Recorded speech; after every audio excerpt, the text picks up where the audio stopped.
Hi guys, it's Rachel and Christine. Today we are coming to you from the Lancaster baby shower. We are so excited that we've had the opportunity to be here, and we wanted to share a little bit about the show, why we started it, maybe share with some of you that haven't listened some of the things we talk about.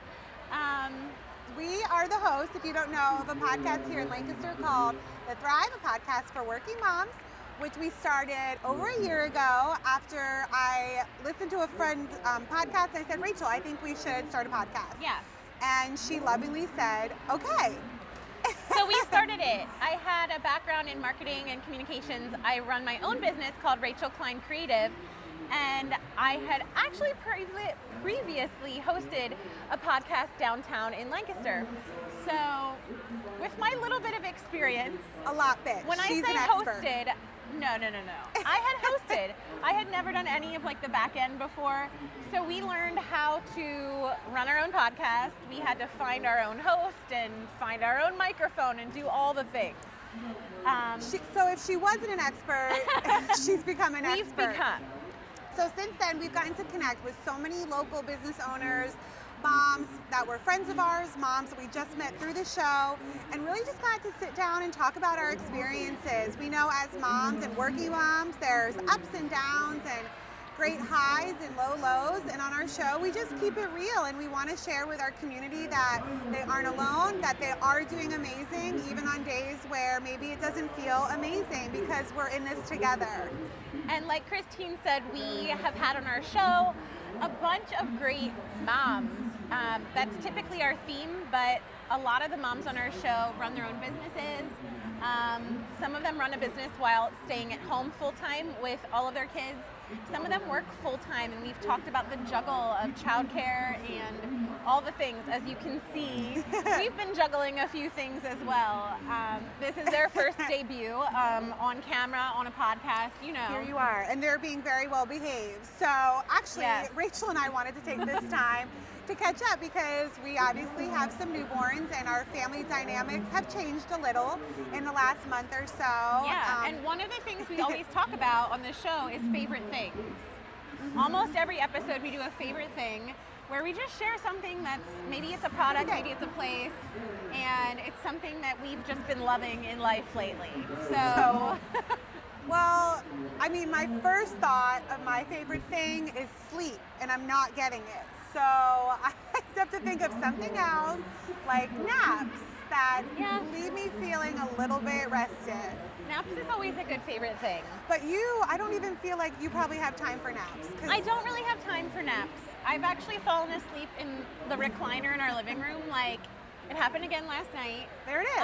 And it's probably been like every other evening. And my husband will be like, Rachel, are you going to come to bed? I'm like, what do you mean this is my bed? Right. Well, actually, when you came over the other morning, when you brought coffee and we had our little planning session, I was falling asleep on the couch when you texted that you were on your way. And I thought, okay, I need to get up and go brush my teeth. She is coming over. So it's like, that was a short little nap, but I knew that there was something good coming. You brought me Starbucks. Well, coffee is a favorite thing for sure. But one of my favorite things with this baby is this pacifier. You have talked about that. Tell me a little bit more, because I have this one. It's a little different. That's because you have like the newborn one. Yes. Okay. His is like the 6 month plus. So these are the MAM pacifiers. Okay. And this guy wouldn't take a pacifier at all. He loves this one. He loves it. Our lactation consultant recommended it because she said it's more like a natural nipple. Right. So we get a little TMI sometimes on the show, and I'm just going to be honest. I've had 3 kids now, and she told me that like those little teeny ones, like the Soothies that they might give you at the hospital or whatever, she's like, they're just not the size of your nipple. Right. So she suggested this one. She said it fills his palate better, and it was more realistic. So what do you know? And this is your third baby. So I don't know if you got opinions from other people about whether or not you should use a pacifier, but by your third child, you know you're going to do what you have to do. Yes. Amen. And that's important. Amen. Whether they told me to use one or not, I have 2 other kids. I've got to keep them calm. And these have been great. And awesome. what's great is this one actually glows in the dark. So sometimes I leave it out in the sunshine to like charge up. And then at night it's easier to find. So that's probably my favorite thing of the week. Shout out to the MAM pacifier. Well, speaking of things glowing in the dark, this is a favorite thing of mine that we got with my first daughter, Nora. A little light that clips on to her changing table. Because when we have Dorothy in her own room now, but when I go in to nurse her, I need a little bit of light. So it's just a small bulb, this like little gooseneck light that I can turn on, but it's not bright, it's not in her face, but it still lets me see what I'm doing. Because at like 3 in the morning, I'm not as with it as normal, but just that little extra light. And so it's clipped onto her changing table, and I love it. And I wouldn't have thought of that before the babies were born. You know what I've been using this time around? That's funny that you brought that up. We're just winging this, by the way, so it's a lot of favorite things right now. But I actually use my Desert Mist diffuser. Yes! We talk about Young Living a lot. We're both oily moms. I just feel like I've become a little crunchier with each kid. And the Desert Mist diffuser from Young Living, it lights up. And it has many colors. Yes. So depending on your mood, you can change the colors. Mine is in the living room, but that is another good suggestion. Yeah, we have ours in our room, and I haven't been brave enough to move him out of our room yet like you have. I should say, she's only 3 weeks. He's 6 weeks. He's still in our room and probably will be there for like the next year. Well, she's coming back this week because my brother is visiting from out of town, and he has 3 kids. So Dorothy will be back in my room just for a few days while the nephews are in her room. But that's okay, she's so young, she won't know. Yeah. Well, the diffuser offers just enough light that's what we've been doing. Perfect. Maybe we should talk about some of our topics. So obviously we share favorite things. We talk about products. We talk about different, like I said, local businesses and places that we love. But a lot of our listeners aren't local. And so, I mean, our overall goal is to let moms know you're not just going through things on your own. And we talk about a lot of things that moms are going through, from pregnancy to juggling toddlers. We recently interviewed a guest who came to talk with us about her postpartum journey and how it just didn't go as planned.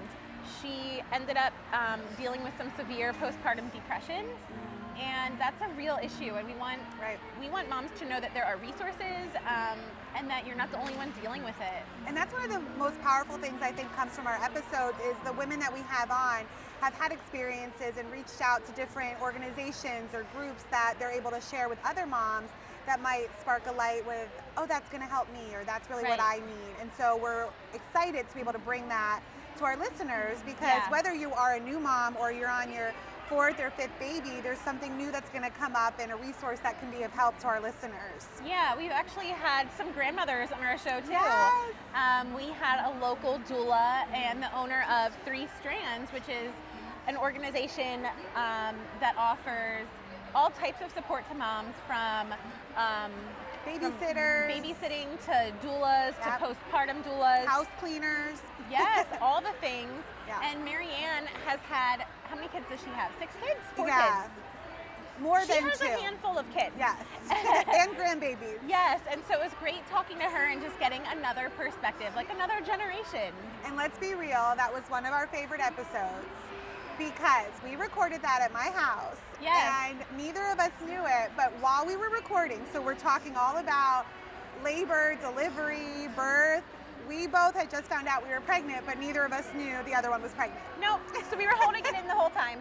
That was really fun. I totally forgot about that. So the whole episode, I'm thinking, Christine, don't ask too many questions because it'll look like you're expecting. But then you asked so many questions and I thought, oh, you're just being a good interviewer, but it was because you were expecting and wanted all the answers. I did, but then I also thought, well, if I just cover all my bases, like I'm just trying to get all the info for other people that might be interested. So after we were finished and Marianne left, Rachel says, I need to tell you something. And she tells me she's pregnant. And then Christine didn't really react the way I thought she would. You were just like, and I was kind of like, aren't you going to be like, yay? And you were so quiet, and then you go, I don't know if I'm supposed to tell you or not, because I just found out I'm pregnant too. Like 2 days before, and you had been like just a few days earlier as well. But you were like, I just took a test. Yes. So here we are. Yes. We have celebrated a handful of milestones together. We enjoy celebrating those moments with our listeners. We talk a lot about the milestones too, from planning birthday parties and choosing a venue to all the things like finding love again. We've had a few people on our show that have been through divorce, and they've talked about how it's different the second time around. They've started Stepchildren, adoptions, just all different kinds of families. Adoption was a great episode. Yeah. So should we tell people how to find us? Absolutely. How can they find us? Rachel's my social media girl. We're on all the things. Yes. So Instagram, we are at The Thrive Podcast. You can find us on Facebook, The Thrive Podcast. If you ever get us confused with anyone else, our tagline is for working moms. You'll probably see our faces. And each of our episodes is automatically added to Facebook, and it also goes to YouTube as well. So you can listen to our episodes in a handful of ways.